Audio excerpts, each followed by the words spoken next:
This is Cars and Bids, and today I am back with a market report. I'm going to look back over the last few weeks of sales and go over some big sales that we've had, some interesting, important ones, and a no sale, and kind of talk through what implications these most interesting sales have on the market and kind of give you my thoughts on where the market is for the cars I'm highlighting. So let's get started.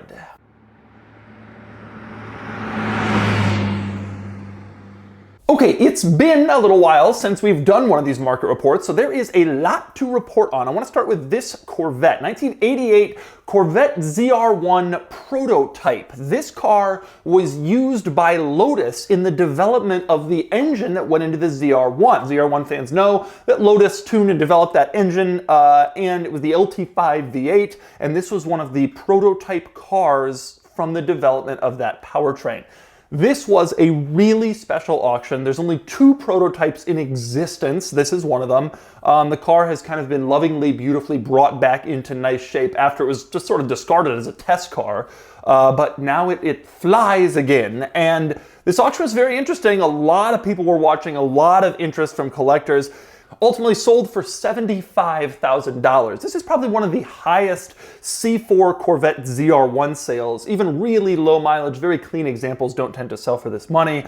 But this one being this special prototype, it sort of has a place in Corvette history, to be honest. It's not really all that surprising that it got to such a high figure, and it did sell.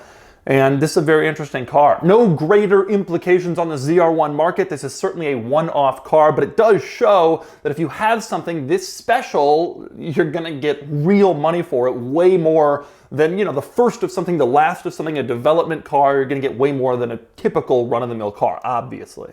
Okay, next up, I want to talk Hummer Camper. This 2000 Hummer, AM General Hummer, was converted into a camper by the current owner, so you could sleep in it. There was a sink, basically like a kitchenette situation. It was unbelievable. This is cool for so many reasons. Obviously, Hummer is cool in general. It can go anywhere and do anything, whatever. But the cool part here is obviously the camper conversion. They don't exist like this. The person who was selling this car built it like this. Now, this Hummer had a salvage title because I guess it had rolled over, which is kind of a shame, and it sort of, I think, diminished bidding a little bit, no surprise. But a couple things about that. One is, if it didn't have a salvage title, if it hadn't been in an accident, no one would have ever made a camper out of it. Like, you wouldn't hack up a Hummer, they're pretty valuable. And so it only made sense once it was hit to do this. And so sometimes salvage titles can give rise to some really cool builds like this. Track cars, but also, here's a good example. And also, the salvage title, the accident happened in like 2000 or 2004 or something. The person drove it for like 15 years afterwards. So obviously that wasn't affecting its usability. But very cool vehicle. Always happy to have this weird, oddball, interesting stuff on Cars and Bids. We're most profitable with the M5s, the Honda S2000s, and the Toyota Land Cruisers, the more obvious cars, but this stuff is so interesting and so exciting and so cool. This sold for $36,500. No clue what the market price is on this. I know the seller was happy with the number, but it's just cool. It was very interesting. A camper Hummer. You can go as far into the wilderness as you want, and you can sleep there. And it's just a neat idea. I love that this exists.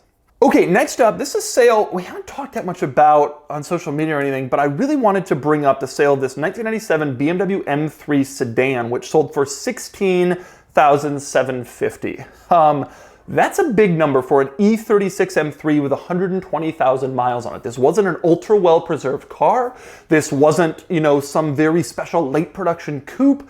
It was just a 120,000 mile E36 M3, but it was a very special color, which was called Byzance Metallic. Looked like brown, and the interior was magma, which is actually like beige.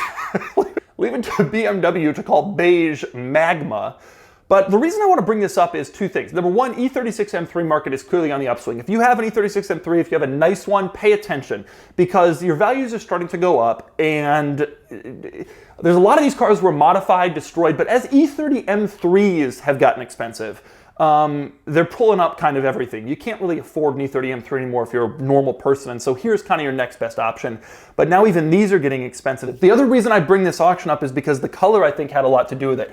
We are seeing time and time again, unusual factory colors are getting all the money. It's been a huge trend. It started with Porsches with like 70s, 80s paint to sample cars. People were just tired of the usual guards red and white. And so weird colors have really made a comeback. In the 2000s, they kind of went away. Everybody wanted silver. They wanted normal, non-flashy.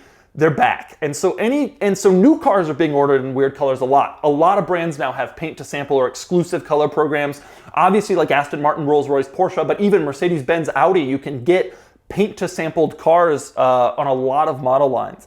But if you're looking for used stuff, it's kind of hard to find. And so here's a good example of a very, very, very rare car. This is not really a replicatable E36 M3 because this color is so special, but it is an indication that the market on those is going up, but also people are really into weird colors.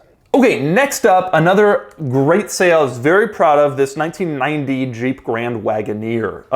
Absolutely beautiful Grand Wagoneer, only 78,000 miles, very late production car. 1990 has the minivan center console on the ceiling, which is one of the things you really desire in these cars. So the latest production. This sold for $27,500, which was a really good result and a proof that the Grand Wagoneer market is just sort of unceasingly continuing. These cars are very desirable, they're beautiful, they are relics of a bygone era that everyone loved. And this one is a nice late production, Baltic blue, gorgeous color. Everything about this car is great. And as for the market report portion, get ready. Grand Wagoneers are expensive. They're only going to get more expensive. This car is really, really starting to become desirable, and it's getting hard to find one with under 100,000 miles in this sort of condition. And I was really proud to be able to auction this one. Okay, next car I want to talk about is this 2001 Acura Integra Type R.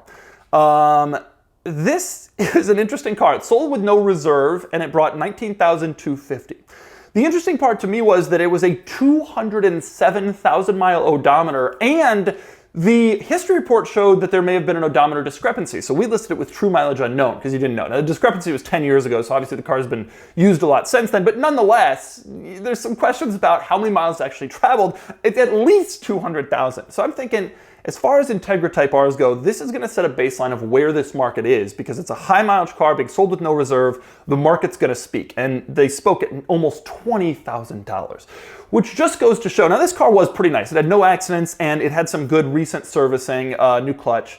So it wasn't like a really bad example or anything, but it was, not like ultra collector quality. We know those are selling for big money. What can a normal person still buy an Integra Type R for? The answer is they're now $20,000. So you got to just assume ITRs, those are going up considerably in value. We've known about this over the last few years, but they've really started to go up. And when you see even cars that aren't concours show quality still being lifted up and still going for what I think 20 grand, that's a lot of money. Not for an ITR, but just in general to spend on a 20-year-old Acura with 200,000 miles.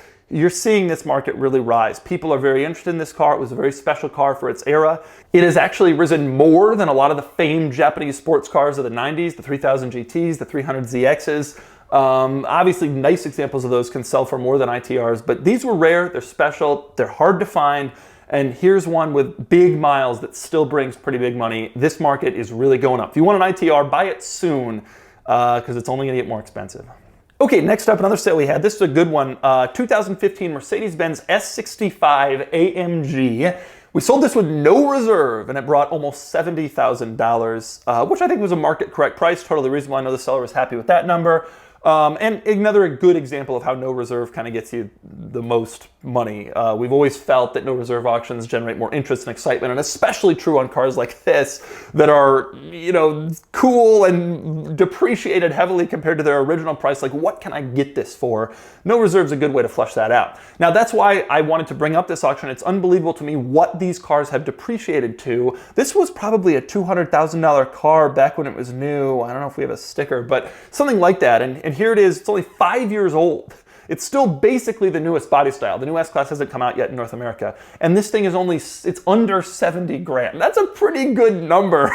It's a lot of car for under 70 grand. And it's loaded. It has everything: night vision, Burmester, adaptive cruise control, steering assist, park assist. I mean, it's everything.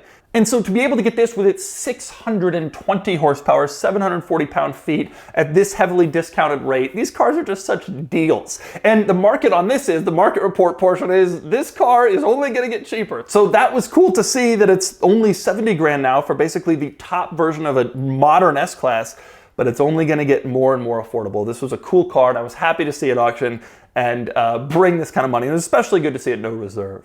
Okay, next I want to talk Land Cruisers, because this is something that has just been massive on the site. We've been unbelievably successful selling Land Cruisers. We've sold something like 24 out of 24 US market Land Cruisers. There's an enormous amount of demand right now. I suspect that's in part due to COVID. People want to get away and camp and go onto trails and stuff. They can't really travel as much as they could, so they're buying sort of adventure vehicles, modifying them. We recently sold this 2001 Lexus LX 470 for $24,000. This is, of course, the Lexus Land Cruiser. It's a great off-road build, and it's clear proof that these things are getting more and more valuable. People are paying up for nice examples of the Land Cruiser. We also recently sold this 1992 Toyota Land Cruiser, so a very early 80 series with the smaller engine. That went for $8,100, which is big money for an early 80 series. The early ones don't have anywhere near as much of the focus, the attention as the later ones, and it's especially big money because this was a true mileage unknown car. The seller had decked it out in cool Toyota livery, and it looked awesome. I loved it. But the point is, Land Cruisers are hot. Land Cruisers are selling. We have other great examples recently. This 97 Land Cruiser sold for $23,000. This 89 brought $22,000. 5 or 6 years ago, these were $10,000 cars, maybe 12. And Land Cruisers have just gotten, there's so much more interest. People want to off-road. Gas is relatively inexpensive. People want to go places, do things, and Land Cruisers are seeing the benefit of that. And here at Cars and Bids, we can't get enough Land Cruisers. We always have 1 or 2 on the site at any given moment, and they are just doing tremendously well. So if you got a nice Land Cruiser, especially if it's off-road modded, you're not using it that much, maybe you need some cash, Land Cruisers are a car that you might want to sell right now. Although, frankly, I think the market will just continue to rise on them. There's just so much interest. And finding nice ones is hard, especially the 80 series and earlier. Okay, last car I want to comment about in this market report is this Porsche Cayman GT4. This car came from one of our very best sellers in Florida. It was a 2016 GT4 with 8,400 miles, and it was a no sale at $77,500. I want to say something about the Cayman GT4 market. The 981 Cayman GT4 is one of the very best cars I have ever driven in my entire life. Not for the price, not, value-wise, no, period. One of the very best cars.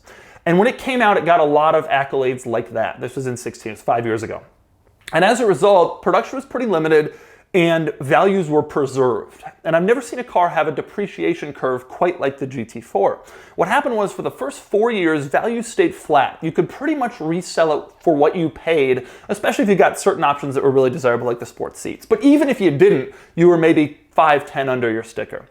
In the last year, the new Cayman GT4 has come out, and it is now the best car I have ever driven, or very close to that. And as a result, the new Cayman GT4 has clearly pushed down values of the old Cayman GT4 for 2 reasons. One, the new one is out, it's hot, and it's not that much more expensive, so some people who are buying the older ones are now stretching to get the new ones. But also, people who have bought the new ones are selling their old ones, and so the market is not flooded, but there's more GT4s on the market than there were before.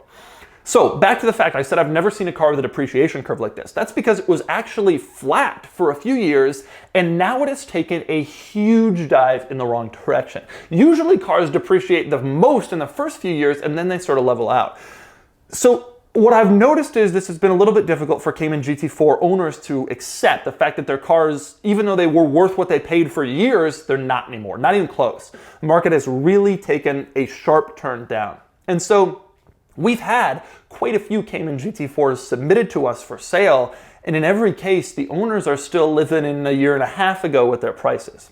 And they want 90, and they want 95, and in some cases they want 100 for really low mileage cars. And the market just isn't there to support it anymore. Now, this particular GT4 got really close to its reserve. I thought the reserve was pretty reasonable on this car. It wasn't pie in the sky crazy, but obviously, once again, the market speaks here. These cars are valuable, they're desirable, but they aren't worth what they were even 12 months ago. So for 4 years, they were worth about the same. Now they're maybe down 15%. So if you got a GT4, a 981, I hate to say it, you are losing value in your car. It isn't worth as much. Go drive it. It is the greatest driver's car you will ever own. I don't care if you have a 918. Unless you got a Carrera GT parked next to your GT4, this is the car. And you're not making any money with it just sitting around. So my view is GT4 market is definitely coming down. It's not going to go down super fast. These aren't going to be worth 40 in 2 years, but 70s is starting to become the right number, and I think 60s will be before too long. An amazing driver's car for that number. I really want one, frankly, and I'm not a Porsche guy, but I love this car. But anyway, there you go. That is my market report on the GT4 and also everything else. Land Cruisers are selling, Grand Wagoneer is going up, Integra Type R is going up, crazy color is going up, and thanks for watching Cars and Bids.